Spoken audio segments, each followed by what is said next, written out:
डोंगराळे इथे झालेल्या अत्याचार आणि हत्येप्रकरणी आज मालेगावात आक्रोश पाहायला मिळाला। मालेगाव बंदची हाक देत नागरिकांनी आंदोलन केलंय। आंदोलनाला मात्र हिंसक वळण लागलं। आंदोलक आक्रमक होत कोर्टाचा गेट तोडण्याचा प्रयत्न करत होते आणि यावेळी पोलिसांनी मोर्चेकरांना अडवण्याचा प्रयत्न केला। मोर्चात सर्वपक्षीय कार्यकर्ते, सामाजिक संघटना, तरुण आणि महिलांची संख्या लक्षणीय होती।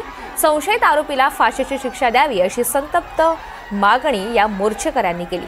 फास्ट ट्रॅकवर ही केस चालवण्यासाठी पोलिसांकडून प्रस्ताव पाठवण्यात येणार असून गृहमंत्री स्वतः यात लक्ष घालत असल्याची माहिती आता पोलिसांनी दिली आहे।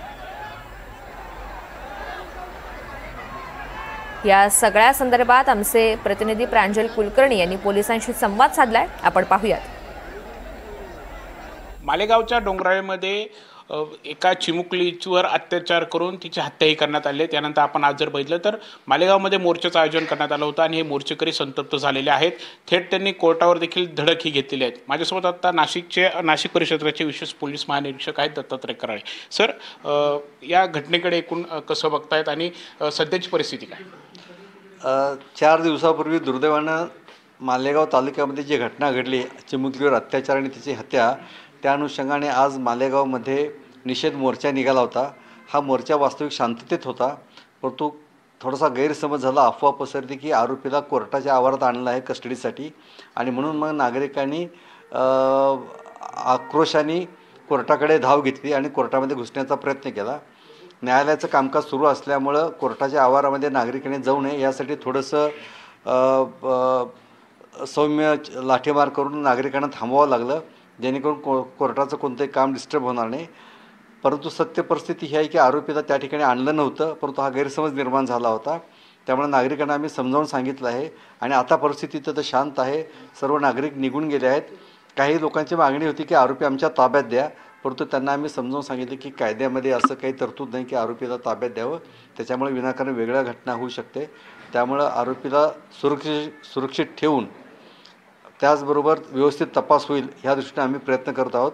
तपास हा DYSP दर्जाचे अधिकारी करत आहेत 22कर, आणि यामध्ये SP, ॲडिशनल SP आणि आमचं लक्ष आहे। तपास चांगल्या रीतीने सुरू आहे आणि आम्ही लवकरात लवकर हा गुन्हा तपास पूर्ण करून चार्जशीट करून फास्ट ट्रॅकमध्ये हा कोर्ट चालवण्याचा प्रयत्न करत आहोत। या दृष्टीनं माननीय मुख्यमंत्री महोदयांनी आणि इतर मंत्री महोदयांनी सुद्धा आम्हाला सूचना दिल्या आहेत आणि अतिशय गांभीर्याने शासनाच्या वतीने याची दखल घेतली आहे आणि याचा तपास आम्ही लवकर करून चांगले सरकारी वकील लावून आम्ही चार्जशीट करून आरोपीला लवकरात लवकर शिक्षा मिळेल ह्या दृष्टीने आमचा प्रयत्न सुरू आहे। सर, खास करून त्यांची मागणी की आरोपीला फाशीही देण्यात आली, कारण ही घटना जर बघितली तर ही चिमुकली आहे, 3 वर्षाची फक्त मुलगी आहे।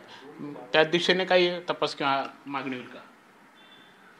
ह्या गुन्ह्यासाठी जी शिक्षा आहे ती शिक्षा जास्तीत जास्त मिळावी या दृष्टीने आमचा प्रयत्न राहील आणि त्याप्रमाणे तपास आमचा योग्य होत आहे आणि त्याला खात्री की आरोपीला या गुन्ह्याच्या अनुषंगाने जी शिक्षा आहे ती जास्तीत जास्त शिक्षा होईल।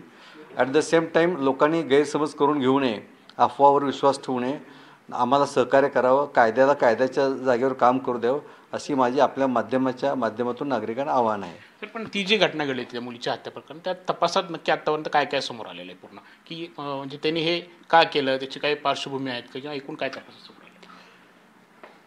आरोपीचं आणि त्या दुर्दैवी मुलीच्या वडिलांचं थोडंसं काही वाद होते, त्याचा रोष म्हणून त्यानं हा प्रकार केला आणि प्लस विकृती ह्यामध्येच ही घटना घडली आहे। याच्याशिवाय आता मी सध्या काही सांगणं योग्य नाही। सर, आता अतिरिक्त कुमक आपण तिथे मागवली का, कसं पोलिसात आपण लक्ष ठेवून? त्या ठिकाणी मोर्चा असल्यामुळे ऑलरेडी त्या ठिकाणी ॲडिशनल SP आणि आमचे SDPs होते आणि मगाच्या घटनेमुळं आपण त्या ठिकाणी RCP आणि आजूबाजूच्या पोलीस स्टेशनचा फोर्सही पाठवला आहे। SP स्वतः तिकडे रवाना झाले आहेत आणि आम्ही लक्ष ठेवून आहोत आणि आता त्या ठिकाणी पूर्ण शांतता आहे। नागरिकांना काय आव्हान आहेत? सोशल मीडियाचे अनेक मेसेजेस फिरतायत, अफवा पसरतात। माझं नागरिकांना आव्हान आहे की कृपा करून कोणती घटनेची आपल्याला माहिती मिळेल तर आपण पोलीस स्टेशनला, कंट्रोल रूमला किंवा 112ला फोन करून खात्री करा। कुठल्याही अफवावर विश्वास ठेवू नका। यामधला आरोपी अटकेत आहे, त्याला जास्तीत जास्त शिक्षा मिळेल अशा योग्य रीतीने तपास सुरू आहे। यामध्ये माननीय मुख्यमंत्री महोदयापासून आमच्यापर्यंत आम्ही सर्वांनी त्याचा अतिशय गांभीर्यानं घेतलेला आहे। तपास सुरू आहे आणि आपण विश्वास ठेवावा, आपण अफवावर विश्वास ठेवू नये आणि विनाकारण गैरसमज करून घेऊ नये अशी माझी आपलं आव्हान आहे। एकंदरीत आपण बघत आहोत की या घटनेची गृह विभागाने देखील गंभीर अशी दखल घेतलेली आहे. फास्ट ट्रॅकवरती ही केस चालू आहे अशी मागणी आहे. त्या दिशेने प्रस्ताव देखील पाठवला जाणार आहे. नागरिकांनी कोणत्याही अफवांवरती विश्वास ठेवू नये, शांतता बाळगावी असं आवाहन दत्तात्रय कराड यांच्याकडून केलं जातं. कॅमेरा निके पारसो प्रांजल कुलकर्णी, NDTV मराठी, नाशिक.